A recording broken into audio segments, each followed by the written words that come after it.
मरियम नवाज ने आज Islamabad high court में एवनफील्ड रेफरेंस के खिलाफ अपनी बरियत की दरख्वास्त में ये ग्राउंड्स लिए हैं कि सुप्रीम कोर्ट प्रोसिक्यूटर या तफ्तीशकार का किरदार अदा नहीं कर सकती। मरियम नवाज ने अपनी दरख्वास्त में मौक़िफ़ अख्तियार किया कि 28 जुलाई 2017 को सुप्रीम कोर्ट ने एक फैसला दिया जिसके नतीजे में पूरी काबीना और उस वक्त के वज़ीर आज़म को घर भेज दिया और नवाज शरीफ को आर्टिकल 63 की खिलाफ वर्जी पर नाअहल कर दिया।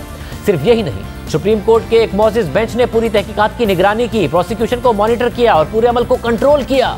खासतौर पर उस वक्त जब सुप्रीम कोर्ट नैब ऑर्डिनेंस के मामले में ना ही एक प्रोसिक्यूटर है और ना ही तफ्तीशकार। आइन और कानून ने सुप्रीम कोर्ट को ऐसा कोई किरदार नहीं दिया। मरियम नवाज ने अपनी दरख्वास्त में मज़ीद लिखा है कि इसी तरह ट्रायल से पहले की कार्रवाई में जिन अफराद और हुक्काम की बदनीयती या जानिबदारी इसमें शामिल थी, उन्हें भी आसानी से नज़रअंदाज नहीं किया जा सकता।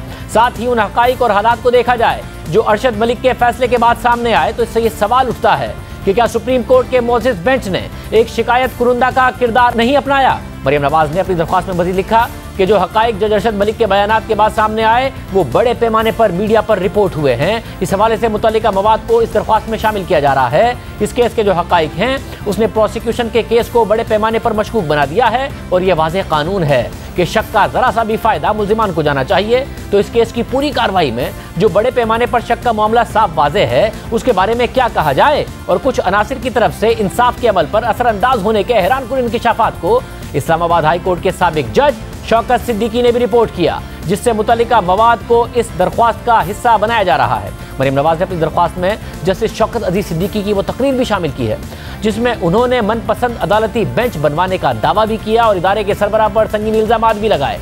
मरियम नवाज ने अपनी दरख्वास्त में ये ग्राउंड लिया है कि सुप्रीम कोर्ट का किरदार एक प्रोसिक्यूशन या तफ्तीशकार का नहीं है और उनके केस में बाकायदा ऐसा ही किया गया जिसकी नज़ीर पाकिस्तान की 70 साल तारीख में नहीं मिलती। और ये तमाम दावे करके मरियम नवाज ने एहतसाब अदालत का फैसला कलअदम करार देने और अपनी बरियत की दरख्वास्त की है। मगर सवाल ये उठता है कि हाई कोर्ट सुप्रीम कोर्ट के मामलात पर कैसे अपनी राय देगी, दीगर एतराज़ात पर क्या मरियम नवाज को रिलीफ मिल सकता है। इस हवाले से बात करेंगे माहिर कानून और सुप्रीम कोर्ट बार एसोसिएशन के साबिक सदर रशीद रिजवी से। रिजवी साहब बहुत शुक्रिया। मरियम नवाज साहिबा ने दरख्वास्त दायर की है इस्लामाबाद हाई कोर्ट में जिसके मंदरजात आपने देखे हैं।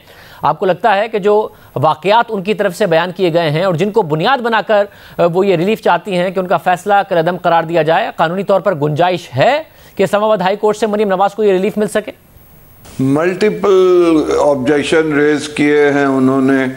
पहला ऑब्जेक्शन तो उनका यही जो बेस करता है जस्टिस शौकत सिद्दीकी के स्टेटमेंट पे कि उनको इंस्ट्रक्शंस के लिए एक जनरल साहब ने अप्रोच किया था कि इनके केसेस में उनको ना बैठाया जाए या वो कोई फेवरेबल डिसीजन दे। दूसरा एलिगेशन उनका था कि जो ट्रायल कोर्ट का जज है वो बायस था और उसने खुद एडमिट किया है बाद में, अब तो बेचारा मरहूम हो गया है। और तीसरा उन्होंने ये लिखा है कि सुपरविजन था कंट्रोल का वो आर्टिकल 175 के बाहर है। 175 में जुरिस्डिक्शन सुप्रीम कोर्ट की बनती नहीं है कि वो इस किस्म के ट्रायल को सुपरवाइज करे, प्रोसीडिंग्स को सुपरवाइज करे, इन्वेस्टिगेशन को सुपरवाइज करे। वो भी उन्होंने उस चीज़ को चैलेंज किया है कि ये भी लिया जाए।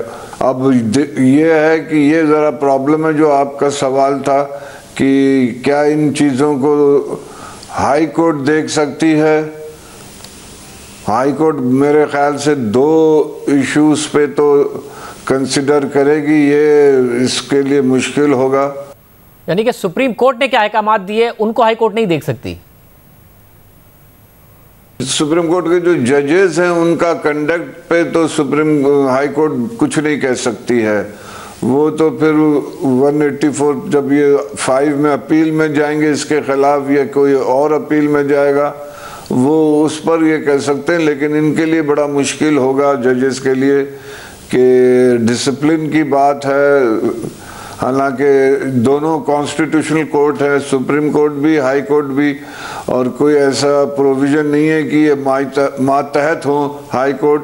सिर्फ सुप्रीम कोर्ट जो होती है वो अपीलेट कोर्ट का दर्जा रखती है।